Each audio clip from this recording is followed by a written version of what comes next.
झूठे को तरह से जे हमरा घर में ढुक रहा बाप रे वो अपना बेटी के सिखौले बार से कह दिए जे हम बोलौले रानिया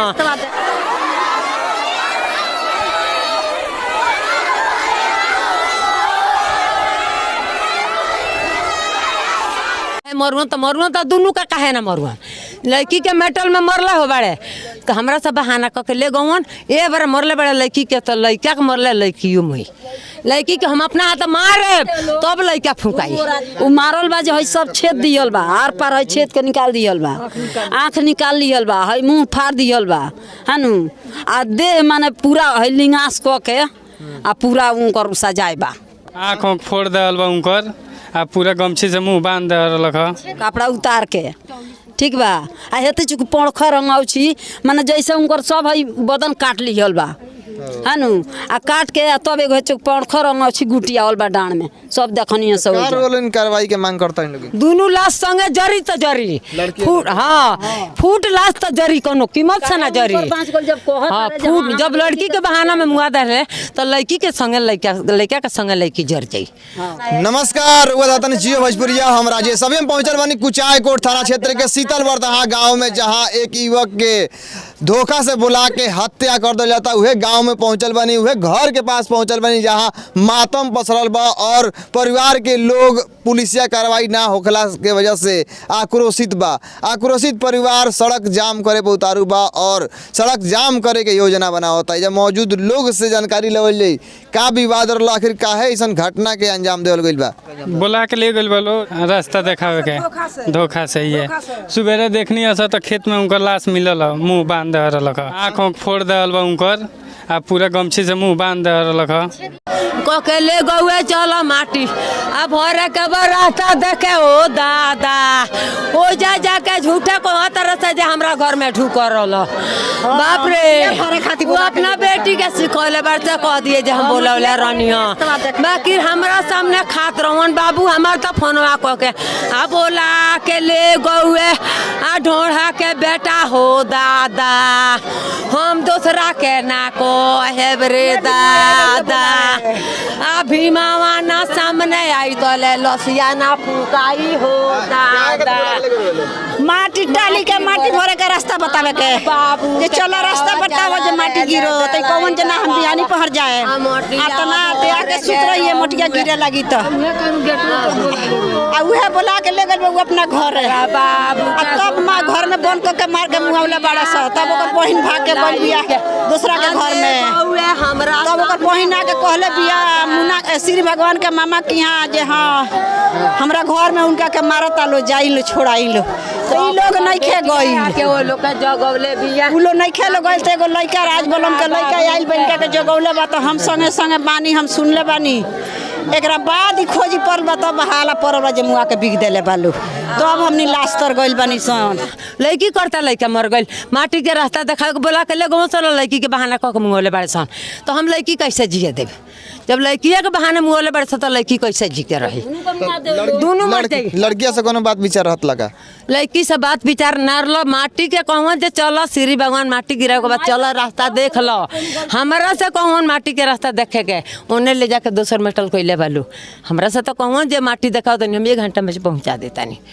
हम तो ना जानी जे तू दूसरा में विवाद आखिर काहे मार देले बालो तो बताइहन जे काहे मरुआ तो दोनों का काहे ना मरुआ लड़की के मेटल में मरला हो बाड़े तो हमरा सब बहाना कह के ले गवन ए बार मरले बड़े लड़की के तो लड़का के मरले लड़कियों में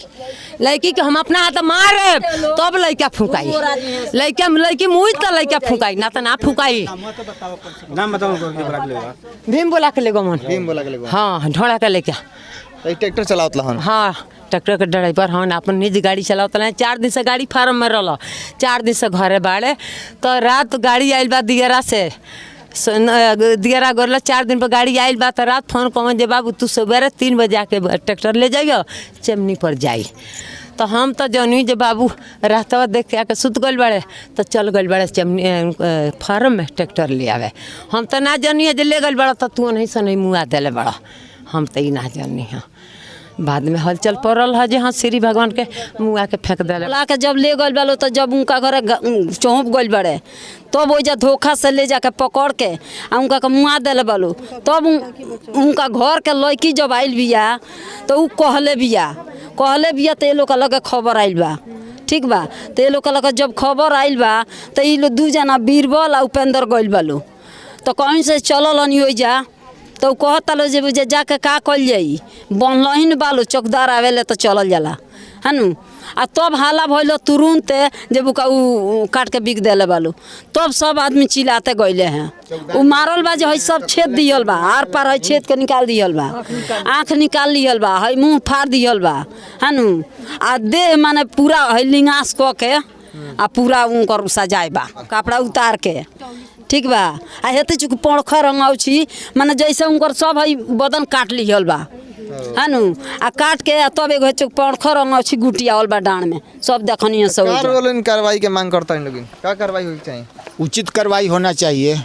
जो जनता कहता है उचित कार्रवाई होना चाहिए। तो मैंने क्या लगा था पहले से विवाद के लेके मारा लिल बा विवाद कोनो ना रहा पहले से विवाद कोई नहीं था वहाँ पर तभी वो सड़क जाम करे जाता है लेकिन क्या मांग बा? हाँ तो मांग है कि वो लड़की सामने आए लड़की को जो करना होगा हम लोग भी करेंगे उसके बाद में लाश दफनाया जाएगा। दोनों लाश संगे जरी तो जरी फूट हाँ फूट लाश तो जरी कोनो कीमत से ना जरी हाँ फूट जब लड़की के बहाना में मुआ दे तो लड़की के संगे लड़का के संगे लड़की जर जाई। परवेश चौकीदार में अथी भइल बाड़े उहे लड़की दूसरा के घर में से उहे निकलवा के हटवावले बाड़े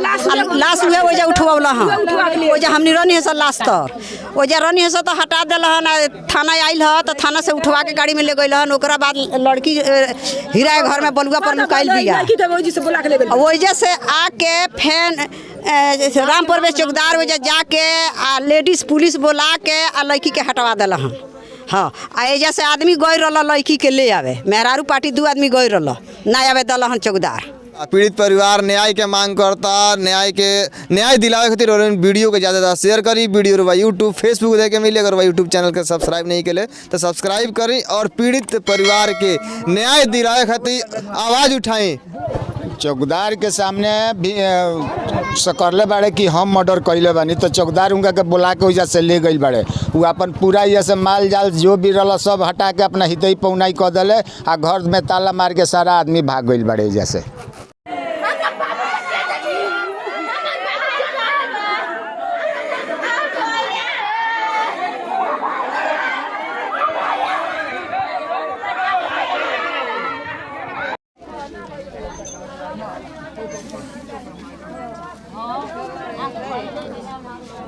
बोला के ले गए बोला के ओकरा के ले आई सामने रूहो काटाई तलाश